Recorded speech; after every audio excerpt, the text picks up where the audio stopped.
क्या आप जानते हैं कि एक ऐसा गुलकार भी गुजरा है जिसका पहला ही नगमा सुपरहिट हुआ, जिसने मेहदी हसन जैसे लेजेंड का गाया हुआ गाना दोबारा रिकॉर्ड करके अमर कर दिया, मगर फिर अचानक ही फिल्मी दुनिया से ओझल हो गया। वो कौन सी तल्ख हकीकतें थी जिन्होंने मैं तेरा शहर छोड़ जाऊंगा जैसी आवाज को वक्त से पहले खामोश करा दिया। आज हम आपको बताने जा रहे हैं मुजीब आलम की वो अनकही दास्तान जिसमें शोहरत की बुलंदी भी है, नजरअंदाज किए जाने का कर्ब भी। इससे पहले अगर आप नए हैं तो चैनल को जरूर सब्सक्राइब करें। मैं तेरा शहर छोड़ जाऊंगा जब मुजीब आलम की आवाज में फजाओं में गूंजता था तो लगता था जैसे कोई दर्द का दरिया बह रहा हो। ये वही आवाज थी जिसने 1960 की दिहाई में मेहदी हसन, अहमद रुशदी, मसूद राना और सलीम रजा जैसे कदावर गुलकारों के होते हुए भी अपना अलग आसमान तलाश कर लिया था। 2 जून 2004 को जब वो हमें छोड़कर गए तो सिर्फ एक गुलकार नहीं बल्कि एक अहद, लहजा, आज जाना मुस्कुराहट हमसे जुदा हो गई। आज 22 बरस बाद भी उनके नगमे उसी ताजगी से दिल के तार छेड़ते हैं जैसे कल की बात हो। मुजीब आलम की कहानी किसी फिल्मी स्क्रिप्ट से कम नहीं। 1948 में पैदा होने वाला ये खुश मिजाज नौजवान जब पहली बार माइक के सामने आया तो किस्मत भी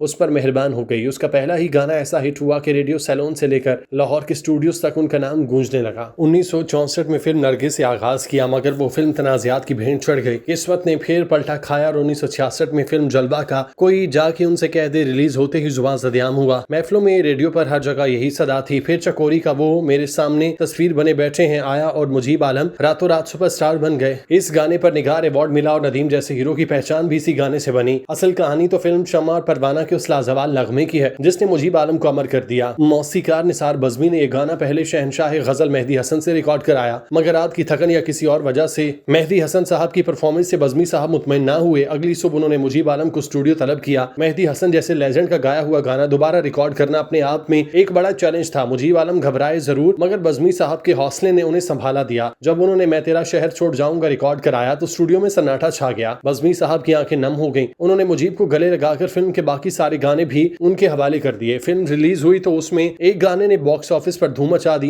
कहते हैं कि उस फिल्म की कामयाबी की सबसे बड़ी वजह यही गाना था। दिलचस्प बात यह कि इंडिया में किशोर कुमार ने भी ये गाना गाया मगर पाकिस्तानी और इंडियन दोनों नाकदीन ने मुजीब आलम की गायकी को बेहतरीन करार दिया, मगर यही कामयाबी उनके गले का फंदा बन गई। जब मेहदी हसन साहब तक ये बात पहुंची कि उनका रिकॉर्ड किया हुआ गाना हटाकर मुजीब आलम से दोबारा गवाया गया तो वो दिल बर्दाश्ता हो गए। आसिदीन ने इस आग को और हवा दी। उन्हें बताया गया कि एक नए लड़के ने उनकी बेइज्जती की है। यहाँ से मुजीब आलम के लिए खामोश मुहाज खुल गया। बड़े बैनर्स ने उन्हें नजरअंदाज करना शुरू किया। काम मिलना कम हुआ मगर कमाल ये था कि मुजीब आलम ने कभी किसी का नाम लेकर शिकवा नहीं किया। वो अपने काम से काम रखते, उन्हें जो भी गाना मिला वो हिट करके दिखाया। लाखों में एक का साथी कहाँ हो, लोरी का मैं खुशी से क्यों ना गाऊं, जान आरजू का टाइटल सॉन्ग, दोस्ती का अरे अरे दिल के सहारे, हर गाना एक से बढ़कर एक था। मुजीब आलम के जवाल की एक वजह जोग्राफिया भी बना। उस दौर में पूरी फिल्म इंडस्ट्री लाहौर शिफ्ट हो चुकी थी जबकि मुजीब आलम का बसेरा कराची था। मुसलसल सफर उनके लिए मुमकिन नहीं था। दूसरी तरफ वो स्टेज शोज और निजी महफिलों से इतने मसरूफ और मकबूल हो गए कि माली तौर पर भी बहुत मुस्तहकम थे। वो एक दरवेश सिर्फ इंसान थे, दोस्तों की मोहब्बत, जरूरतमंदों के मददगार। लोग उनकी सादगी का फायदा उठाकर झूठी कहानियां सुनाकर पैसे ले जाते और जब उन्हें पता चलता तो वो हंसकर कह देते चलो इसकी कोई मजबूरी होगी। 1979 में उन्होंने बाकायदा फिल्मों को खैरबाद कह दिया और टीवी, रेडियो और स्टेज तक महदूद हो गए। 2 जून 2004 की वो अलमनाक रात कोई नहीं भूल सकता। वो अपनी बेटी के साथ अजीज की शादी में शिरकत के लिए सोराब घोट से गुजर रहे थे। अचानक सीने में शदीद दर्द उठा। उन्होंने गाड़ी रोकी, पानी पीना चाहा मगर ना पी सके और स्टीयरिंग पर झुक गए। उनकी बेटी के मुताबिक जब लोग उन्हें अस्पताल लेकर पहुंचे तो वो जा चुके थे। सिर्फ 55 बरस की उम्र में वो शहर ही नहीं ये जहां भी छोड़ गए। मुजीब आलम के बाद कोई दूसरा मुजीब आलम पैदा नहीं हुआ। उनकी आवाज में जो कर्ब, जो सोज और जो अपनायत थी वो उनका खासा थी। खुदा कभी ना करे गम से हम किनार तुम्हें, तुमने वादा किया था आने का, यूं खो गए तेरे प्यार में हम, ये सिर्फ गाने नहीं एक पूरी नस्ल के जज्बात हैं। उन्होंने 47 फिल्मों में तकरीबन 70 गाने गाए। बंगला, पंजाबी और पश्तो में भी आवाज का जादू जगाया मगर असल पहचान वही शहर छोड़ जाने वाला दर्दमंद लहजा बना। आज भी जब रेडियो पर उनकी आवाज गूंजती है तो लगता है कहीं नहीं गए, बस हमसे जरा दूर किसी और शहर बैठे अपना दुख गा रहे हैं।